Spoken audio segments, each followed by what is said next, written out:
Welcome back, guys. Welcome to my YouTube channel.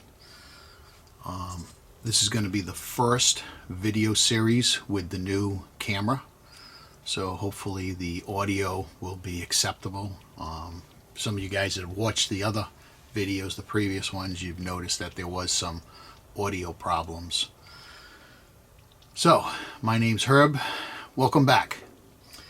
So what I have here is a recent purchase of a Delta Carbide grinder.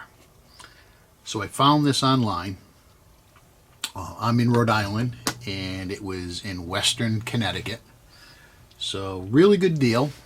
I went and picked it up a couple of weeks ago. It did have one problem. I knew it when I went to get it. And that was on these carbide grinders, most of you guys that, and I'm going to put up a picture, so if you're not familiar with the carbide grinder, you can see what I'm talking about.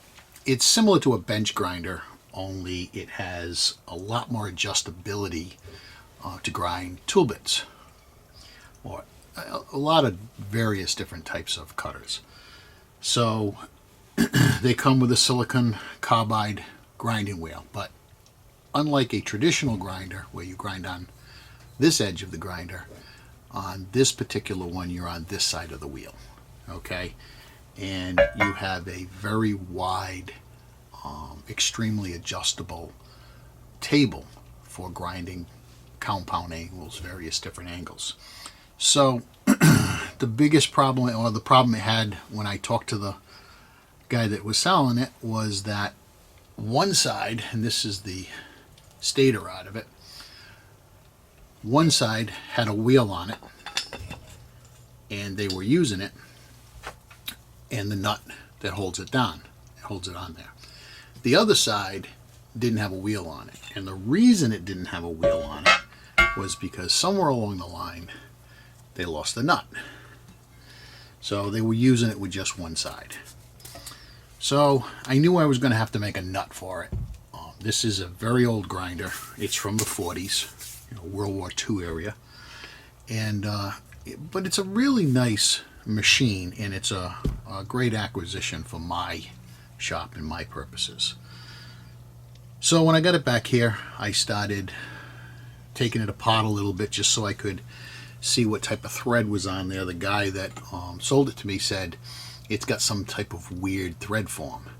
And I took a quick peek at it. It really didn't look like anything weird. I mean, I've seen some weird thread forms before. I used to work for Cleveland Twistro making high production threading tools. So I've seen some really strange thread forms. And it looked like a traditional Acme thread form, but it could have been a square. It being that the wheel sits inside a housing right here and only sticks out a little bit, it was really hard to see. So my initial intention was that I'll bring it home, I'll make a nut for it, and off we go. Yeah, right. So it also came with a couple of new wheels too. It came with 2 sets of new grinding wheels, which was a plus. I wasn't banking on that at all. So when I got it home, I started messing around with it. Really couldn't see what type of thread form, whether it was an Acme or whether it was a square. It was tough to see in there. It was hard to get my Acme gauge, pitch gauges in there. So I said, you know what? There was a little drag on one of the bearings. So I said, you know what? Let's pull it apart a little bit and see if we can get a little better picture. See if we can see it a little bit better. Well, what we have now is, as you can see, it's 100% disassembled. And like I said, I was not intending to do this. Had I intended this from the get-go, I probably would have filmed it, and it would have been interesting. So I'm going to film it from this point. So I have everything taken apart, and most of it is going through, and I'll show you if you guys can see this. And most of it is going through the initial cleaning, but it's going to need a lot more cleaning before it gets assembled. But the initial grease, grime, and chips, because it was in a shop environment for many, many years, is all cleaned up. So we're going to do a couple of things. I checked it all out. One of the bearings that was in there was very rough. So that's what was making it drag a little bit. And I believe the reason for this is because they were using the grinder with just one side on. It was a little out of balance and it kind of wore this bearing. In fact, when I took this out, it was really, really stiff. I threw all the parts in a parts washer, and this got thrown in with it, and the mineral spirits must have got into it and actually loosened it up a little bit, but you can still feel how rough it is. The bearing on the other side is actually quite nice. I mean, it spins pretty good, but we're going to put 2 new bearings in it. Now, so one of these nuts is a left hand and one of them is a right hand. This one right here, as you can see, is pretty beat up. Somebody has been using a punch to remove it and install it. So we're going to make 2 nuts for this. After putting it up on the lathe, put it in the chuck, cleaning it up a little bit, and looking at it and taking a Acme tool bit and putting it inside the thread form. You can see it is definitely an Acme thread form. It is a 12 pitch. One of the problems, or one of the things that made it look a little bit weird, was when they threaded this, whatever type of a tool they used to thread it, it obviously wasn't single pointed. It was probably done with some type of a high production threading tool, some type of a die head or something like that. And I have a lot of experience with die heads, being that I used to work for Cleveland Twist Drill. What was making it look a little bit odd was the chamfer, like on the front of a tap or on the front of a die that starts it, made the end, or I should say kind of the beginning of when it gets tapped, it wasn't as deep as the rest of the thread. So if you took a ruler or a scale and put it on here and measured how many threads per inch, it didn't come up exactly a 12 pitch, because when you do that, you're looking at the top of the threads, and because these are wider than these, because of the chamfer, it didn't look right. And I think that's what threw the guy when he said it had some weird thread pitch on there, thread form. And I'll say myself, it was a little odd looking, but once I got it apart, you could clearly tell it's a 12 pitch. So it's a 5/8 12 Acme, and we are going to make 2 nuts. We're going to make a left and we're going to make a right. The other thing we're going to do is we're going to make a tool, a little spanner, so that we can take this on and off the correct way. And in fact, I may actually make 2 spanners. Many of you guys have replaced grinding wheels on pedestal grinders before, and it's always easier if you can work on both sides at the same time. And being that it's not a regular nut, which I could actually make it a nut, but it's kind of recessed it. I want to put it back the way it was. I'm going to make a spanner for both sides. I will mill, it's going to make it out of 1 inch, and I'll mill a hex on here for whatever's the best size for a piece of 1 inch bar stock, so that I can put 2 wrenches on there and I can tighten it up the proper way. So now you're obviously going to have to make a tool to cut these threads, or buy a tool. The flat threading inserts are kind of out, for the simple fact that it's only 5/8, so they're not going to fit inside there. And if I were going to, what I was going to do is grind a tool bit, and the best tool for grinding that tool bit is right here. And obviously we're not going to be able to do that because it's in probably close to 100 pieces. So I went online and I said, you know what, instead of trying to freehand one, and I've done that before, it's kind of a pain in the butt, especially for an internal thread. I found these, what they call micro 100s, and I don't know if you guys can see that. Let me try that again. So I found it on eBay. Of course, I can't get it in focus.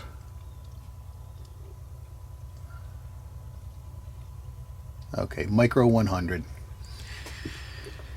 It's a little carbide boring bar, and it's ground specifically for internal thread cutting 12 pitch Acme, so it has the proper flat. Actually stuck this inside the nut. It's perfect. It is exactly what it's supposed to be. So this was under $20. So I'm like, you know what? I'm going to give one of these a shot. A lot of people rave about these Micro 100s.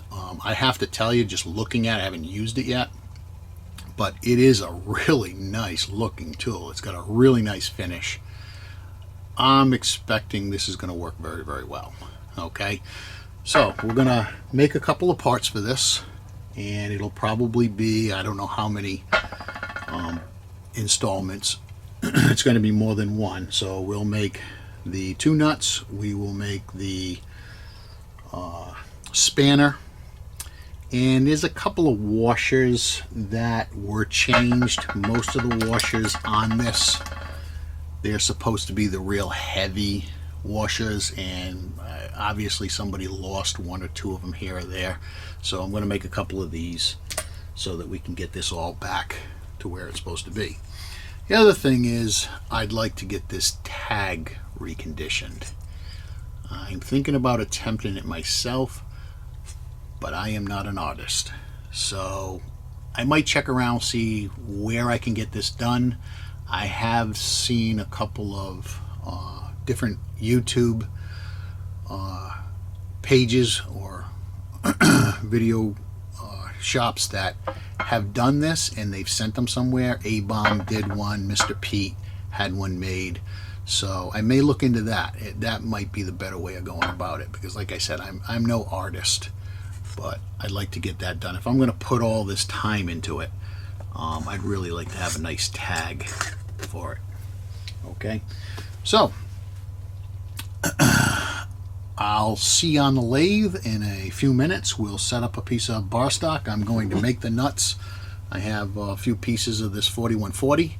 I'm going to make it out of that. It's 1-inch 4140, so simply bore a hole in it, cut it off. I'll put it in a collet chuck, and we'll face it and thread that. What's going to make it nicer with this being a pot also, because I was kind of concerned, being that it is a possible that when they cut this, they didn't go to the actual depth and kind of made it like a stub Acme. Whether the nut would fit, being that it was in the machine, you really can't take it out and check it. If it was a threaded rod we were making, you could set it up between centers with a dog, and you could take it in and out and fit it. Or you could take it out with the chuck, which is going to be a little tough if it was inside here. So being that this is out, it's going to make it a lot easier to fit it, make sure it fits before we take it out of the chuck or the collet, so we don't have to set it up and try to index it and cut 5 or 10 more thousandths off, which would be a real pain in the butt. All right, guys, well, I think this is going to be a fun project. I am going tomorrow to pick another acquisition up. I have located a Shuren Tomiko optical comparator, which I got for a very good deal. I've used the J&L older shadow style optical comparators for years, working for Cleveland Twistro, and I have a very small J&L that is very limited into what you can use it for. This one is a really nice machine. So it's a floor model, so it has a lot of different attachments, and it's 100% functional. So as far as I know, it's going to be a 2.5 hour drive to go get it. So I've been told it works excellent. There is no problems with it, but until you actually see it with your own eyes, you'll never know. And I'm going to go get that tomorrow. So we'll have another little video on that once we get it set up. And that would have actually been a really nice tool to put this stator in and actually take a look at the thread form. Would have made it a little bit easier, other than using the optivisors. Okay. All right, guys. So I will see you next on the lathe. See you in a bit.